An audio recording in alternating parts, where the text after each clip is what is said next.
So this is the end of the yard on my layout, and I need a wood board fence. This is the perfect spot for it. This little food joint backs up against the tracks of the yard, so it's very likely there would be a barrier here. And we can also use the fence as a little spot for some details, to lean the details up against the fence on both sides. There'll be some junk on either one, and it'll be a nice little focal point. I don't think I'll take it to the edge of the layout.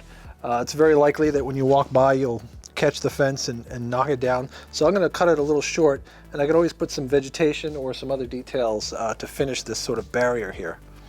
So let's take a look at some reference first, and then we'll get started on the fence. So before you start something like this, you want to get some reference. You definitely want to get a good color on the wood. Most of the time with these kits and the models that we build, we use an alcohol and ink wash, which works perfectly fine, and that's what we're going to use today.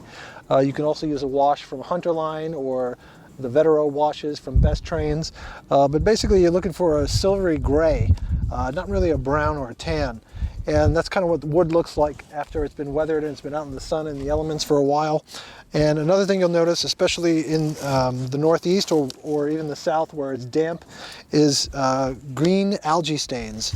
And that's just from a lot of moisture and humidity over and over again through the seasons. So there's always a green tint to some of this, especially down towards the bottom. And we're going to show you how to do that today. But definitely get some reference photos and take a look at what the wood looks like and have it in front of you when you're working. It's always a good idea to do that. The first thing we need to do is get a diagram. Usually these come with some of the kits that have fences in their scenes, but you can certainly draw one up yourself. We'll provide some dimensions here that you can kind of reference if you do draw it yourself. It's pretty simple, and just draw it right onto some paper that you tape down on a nice flat surface. Now get some parchment paper or wax paper and tape it directly over the drawing. Now after referencing the drawing that we put up for the dimensions, you can also see the wood sizes. We need some 3/64 inch square wood for the posts, some 1/32 square wood for the horizontal rails, and then some 2x10s for the vertical boards.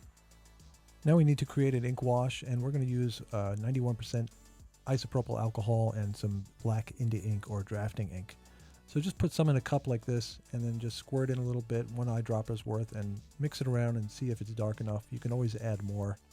And you can do a test on a piece of strip wood to see if it's how dark you want it. Then dump it into a trough like this. We can dump our wood in there, or you could just brush the wood with a brush. So we let the wood sit in the wash for about 5 to 10 seconds, and then we take it out with some tweezers and put it on some paper towels. This will help dry the stain faster. Now we take some white paint and do some dry brushing on all of the wood. It's not entirely necessary, but it just kind of highlights the very edges of the wood. It's very subtle. So now I'm painting a couple of the boards different colors. I'm using a green, a blue, and a gray. And I do want to do that so it looks like some of the boards were replaced over time with different scraps of wood or different wood from different places. So now we can start assembling the fence by starting with the horizontal rails made from 1/32 inch square wood. We're going to cut them the length of the fence with a razor blade, and then just using pin drops of glue onto the wax paper or the parchment paper, it'll hold them down temporarily, just long enough to let it dry, and then put the boards on, and we can remove it later. And you can use a weight to keep it down for the meantime because it is kind of light, so it might get knocked around.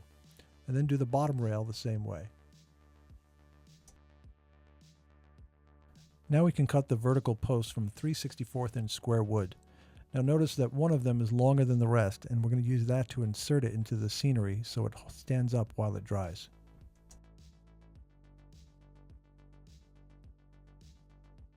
To get the posts to line up, I'm going to use a metal weight, so they're all at the same position on the bottom of the ground. Now using a razor blade, we can gently lift away the assembly from the wax paper. So this next step is optional, adding some grain texture to the vertical boards. Here I'm using a dental pick to scribe in some lines to create a nice grain texture. But if you have a different tool, like a wire distressing brush, you can also use that. And if you just have an X-Acto knife, you can scribe in lines as well. Now we can cut the vertical 2x10 boards, measure it off the drawing. Using the chopper tool, we can cut multiple pieces at a time, or we can just use a razor blade.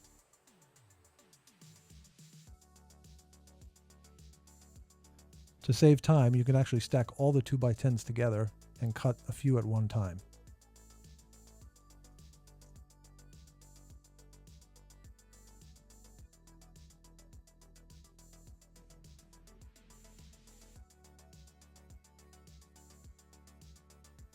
Now we can start adding the 2x10 boards to the frame assembly.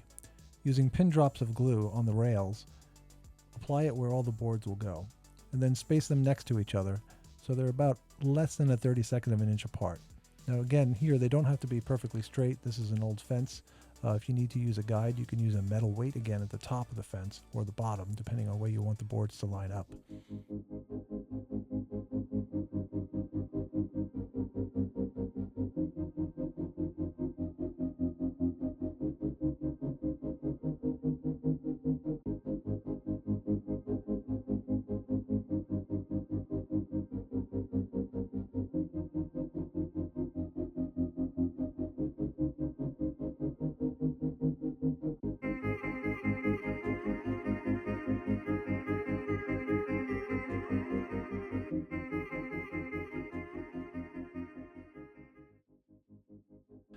So now we can add some nail holes. I'm using the point of the dental pick and I'm adding 2 holes per board. I'm also using a piece of scrap 3/64 inch wood that's the same thickness as the posts. It'll just give me some support when I'm pressing down onto the boards so I don't snap the rail below.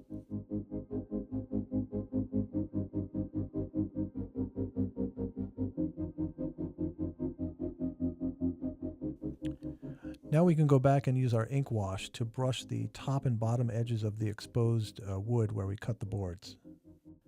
Now we can apply a heavier wash to the bottom to add to the effect of the boards rotting.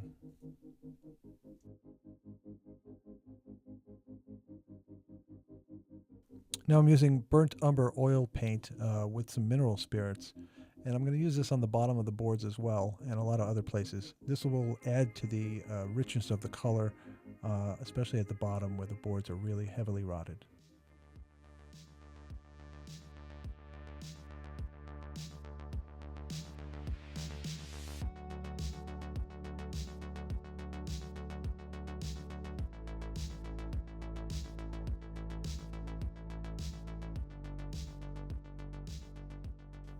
Now we can add some algae to the bottom of the fence. We're using AK Interactive's Moss Deposits. This is an enamel-based paint, and I'm thinning it with some mineral spirits, again like the burnt umber, and I'm just blotting it onto the bottom edges of the boards. And then I'm using a small piece of wood here, and I'm flicking it on across a toothpick or a small piece of wood to make some small spots.